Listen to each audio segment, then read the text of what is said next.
கருத்து கணிப்பு விட்டுருக்காங்க. அதில் பார்த்தீங்கன்னா ஒவ்வொரு கருத்து கணிப்பு ஒவ்வொரு மாதிரி சொல்லியிருக்காங்க. டிவிகே சொல்லியிருக்காங்க ஃபர்ஸ்ட்டில், சில இது வந்து ஏடிஎம்கே சொல்லியிருக்காங்க. நிறையா மெஜாரிட்டி பார்த்தீங்கன்னா டிஎம்கே சொல்லியிருக்காங்க. எனக்கு தெரிஞ்சு 4th பிளேஸில் வந்து என்டிகே தான். ஏன்னா இங்கே வந்து 5 வருஷமாக இருக்காங்க. பட் அந்த கிளை அந்த கீழ்மட்ட வரைக்கும்லாம் இங்கே இன்னும் பூத்தில் உட்கார அளவுக்கு நிறைய இதில் ஊரில் இல்லை. இப்போ அவங்க என்டிகே வந்து எத்தனை தொகுதிகள் வந்து வாங்குவாங்க? தொகுதி வர்றது கஷ்டம்தான். போன பர்சன்டேஜை இங்கே தக்க வைக்கிறது ரொம்ப கஷ்டம். அதோட பாதி கீழே தான் வருவாங்க நான் நினைக்கிறேன். ஏன்னா அவங்க வந்து விஜயை பற்றி பேசாமல் இருந்தால் கூட அதே பர்சன்டேஜ் இருந்திருக்கும். அவங்க விஜயை பற்றி எதுக்கு விஜய் அவங்கள பற்றி நினைக்கல.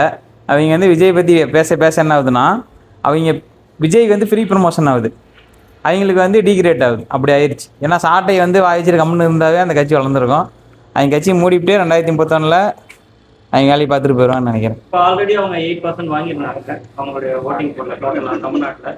இப்போ இந்த 2026 எலெக்ஷன் ரிசல்ட்டில் என்டிகே வந்து எத்தனை பர்சன்டேஜ் வாங்க? 2% வந்தாதே கஷ்டம். ஏன்னா அப்படி தான் இருக்குது ஃபீல்டு ஒர்க்கு. ஓட்டு போட்டதெல்லாம் போன டைம் நிறைய பேர் எங்கள் ஊரில் என்டிகே போட்டாங்க, நண்பர்கள்லாம் இருக்காங்க.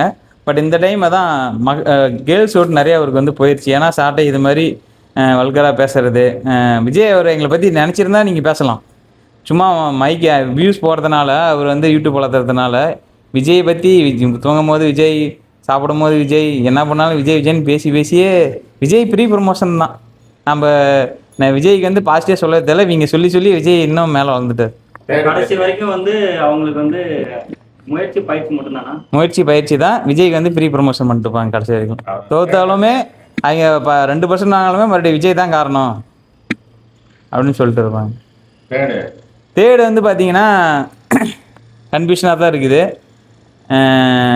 டிவிக்கு ஏறதுக்கு வாய்ப்பு இருக்குது. ஏன்னா புது கட்சி. எனக்கு தெரிஞ்சு விஜய் ஓட்டு வந்து ரிசல்ட் வந்தால் தான் தெரியும். மேஜிக்காக இருக்குது. ஓட்டு பர்சன்டேஜ் பார்த்தீங்கன்னா நிறையா வந்திருக்கு. நான் வந்து என்ன நினச்சேன்னா 95 வந்துச்சுன்னா விஜய் சிஎம் ஆகிறதுக்கு வாய்ப்பு இருக்குதுன்னு நினச்சிட்டு இருந்தேன். 95 பூலிங் ஆகலை, 90 வரல. அதனால் 3rd பிளேஸ் வரலாம். ஏன்னா இன்னும் வந்து 50+ கட்டைங்களாம் இருக்காங்க, அவங்களாம் இன்னும் முடியணும். அப்போ தான் வந்து விஜய்க்கு வாய்ப்பு இருக்குது. 90s கிட்ஸு 2K கிட்ஸ் இதை நம்பி தான் விஜய் இருக்கார். கண்டிப்பாக 2031 சிஎம் ஆயிடுவார். இந்த டைம் வந்து அவர் 20 ஒரு 50 சீட் வாங்குறதே பெருசு. அவர் வாங்கிட்டாவே பெரிய விஷயம். அடுத்த டைம் வந்து விஜய் தேடி எத்தனை கட்சி கூட்டணி வரும்னு மட்டும் பாருங்கள். 2nd பிளேஸ் வந்து ஏடிஎம்கே வர வாய்ப்பு இருக்குது. ஏன்னா அவங்க கட்சி வந்து டிஎம்கே பலவீனமாக இருக்குன்னா இது அதை விட பலவீனமாக இருக்குது. ஆனால் இதுவே டிவிகே ப்ளஸ் தான். ஏன்னா இது ரெண்டும் நம்ம பார்க்கும்போது டிவிக்கு ஃபஸ்ட்டு வரதுக்கு வாய்ப்பு இருக்குது. அது வந்து நம்ம கண்ணுக்கு தெரியாத ஓட்டு நான் சொல்கிறேன். ஏன்னா நம்ம ரீல்ஸ் பார்க்குறீங்க சரி, கொஞ்சம் இப்போ ஹஸ்பண்ட் ஒய்ஃப் 2 பேர் இருக்காங்கன்னா அவங்க இப்போலாம் தண்ணி கொடுத்தனம் போயிடுறாங்க. அவங்க ஹஸ்பண்ட் ஒய்ஃப் 2 பேரும் டிவிக்கே போடுவாங்க. அந்த காலத்தில் வந்து ஃபேமிலி குடும்பமாக இருக்கும். அங்கே வந்து மாமனார் மாமியார் சொல்கிறது வந்து மருமக போடுவாங்க. ஆனால் இப்போ அப்படி இல்லை, தனியாக இருக்காங்க, ஐடியில் ஒர்க் பண்ணுறாங்க. அவங்கெல்லாம் பார்த்தீங்கன்னா 2 பேருமே விஜய்க்கு தான் போட்டிருப்பாங்க. அதேமாதிரி வீட்டில் சொல்லி அவங்களுமே விஜய்க்கு போட வச்சுக்கிற நடந்துருக்கலாம். அதனால் அந்த விஜய் ஓட்டு வந்து ஒரு கண்ணுக்கு தெரியாத ரிசல்ட்டை பார்த்தா நானே வெயிட் பண்ணிட்டு இருக்கேன். ஏடிஎம்கே வந்து எத்தனை சீட்டு வந்து வாங்குவாங்க? ஏடிஎம்கே வந்து அந்த ஜாதி ஓட்டு அவங்க கூட்டணி கட்சி சப்போர்ட் இருக்கிறதுனால ஒரு 50+ வாங்கலாம். ஏன்னா அது வந்து சில இடத்துல வந்து அந்த சின்னத்துக்காக நீங்கள் ரெட்டலை அப்படின்னு நீங்கள் வந்து கண்ணை மூடிட்டு போகிறீங்க இன்னமும் இருக்காங்க. அவங்களாம் மாறினா தான் வந்து ஆட்சி மாற்றம் நடக்கும். இப்போ ஒரு நார்மலாக நம்ம யங்ஸ்டர் இது மாதிரி இருக்கிறவங்க வந்து கொஞ்சம் கண் முழிச்சிட்டோம். நீங்களே இப்போ வாரிசு அரசியல் எல்லா கட்சியிலும் தான் இருக்குது, ஏடிஎம்கேல இல்லைன்னு சொல்ல முடியாது. ஏன்னா ஏடிஎம்கேல நீங்கள் ஊர் தலைவர் இருக்காங்கன்னா கவுன்சிலர் இருக்காங்கன்னா அவங்க பசங்க தான் வந்து அடுத்த பொறுப்பில் வருவாங்க. அது வந்து நம்ம டிஎம்கே மட்டும் அப்படி இல்லை, எல்லா கட்சியிலுமே வாரிசு அரசியல் இருக்குது, அதில் ஏடிஎம்கேலும் இருக்குது. அதனால தான் இந்த நடுத்தரமாக இருக்கிறவங்க மட்டும்தான் நம்ம மாற்றத்தை தேடி போகிறோம். ஏன்னா இவங்களும் கொள்ளடிக்கிறாங்க. அது மாற்றத்தை நோக்கி போகிறவங்க நிறைய பேர் இருக்காங்க. அது இந்த ரிசல்ட்டில் கண்டிப்பாக தெரியும். ஃபஸ்ட்டு பிளேஸில் டிஎம்கே தான்.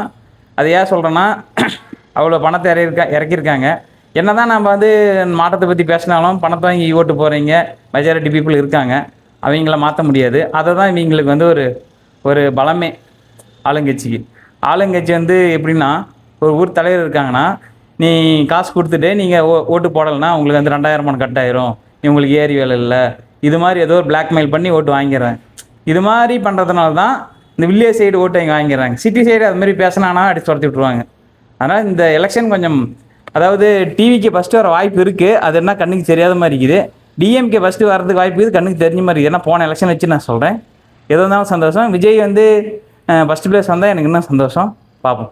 இப்போ டிஎம்கே வந்து எத்தனை சீட்டை வந்து வாங்கி வின் பண்ணுவாங்க? டிஎம்கே ஜெயிக்கும், ஆனால் அந்த என்ன சொல்லுவாங்க, அந்த மெஜாரிட்டியில் ஜெயிக்கிற மாதிரின்னு சொல்ல மாட்டாங்க, அந்த அளவில் வராது. ஒருவேளை ஏடிஎம்கேயும் விஜயும் சேர்ந்தா டிஎம்கே அடிக்கிற மாதிரி இருந்தால் விஜய் வந்து ஆட்சியில் பங்கு கேட்டு துணை சிஎம்மோ இல்லை ஆளுக்கு 2.5 வருஷம் நான் சிஎம்மாக இருந்துக்கிறேன், இது மாதிரி சிஎம்மாக இருந்துக்கிறீங்க, அது மாதிரி வேறு எல்லாம் நடந்திருக்கு. அது மாதிரி ஆளுக்கு பாதி பிரித்து கூட சிஎம்மாக இருந்துக்கலாம். அப்படி நடந்தால் கண்டிப்பாக வந்து விஜய்க்கு ஒரு ப்ளஸ் தான், ஒரு பவர் வரும், வெளியே போகலாம். டெபுட்டி சிஎம் இருந்தாலும் பவர் வந்துடும், வெளியே போகலாம். அப்போ வந்து நம்ம எங்களுக்கு அடிமையாக தேவையில்லை. இது வந்து வேறு கூட்டணி, இது வந்து அதிகார கூட்டணி.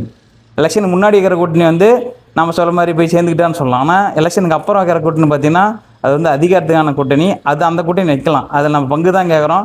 நாம் சைன் போட்டு கொடுத்தா தான் எடப்பாடிக்குமே வந்து அவரும் அந்த ஒரு திட்டத்தை உருவாக்க முடியும். அதெல்லாம் நம்ம பங்கு எடுத்துக்கலாம். இப்போ லாஸ்ட்டாக வந்து 4 கட்சி நீங்கள் சொன்னீங்க. இப்போ அப்படியே அட்ரஸ் பண்ணுங்க, 4வது கட்சி எந்த கட்சி? என்டிகே 4, 3rd பிளேஸ் டிவிகே வர வாய்ப்பு இருக்குது, 2nd place ADMK, 1st place DMK. முன்ன பின்ன மாறுறதுன்னா கண்ணுக்கு தெரியாத ஓட்டு தான் நான் சொல்கிறேன்.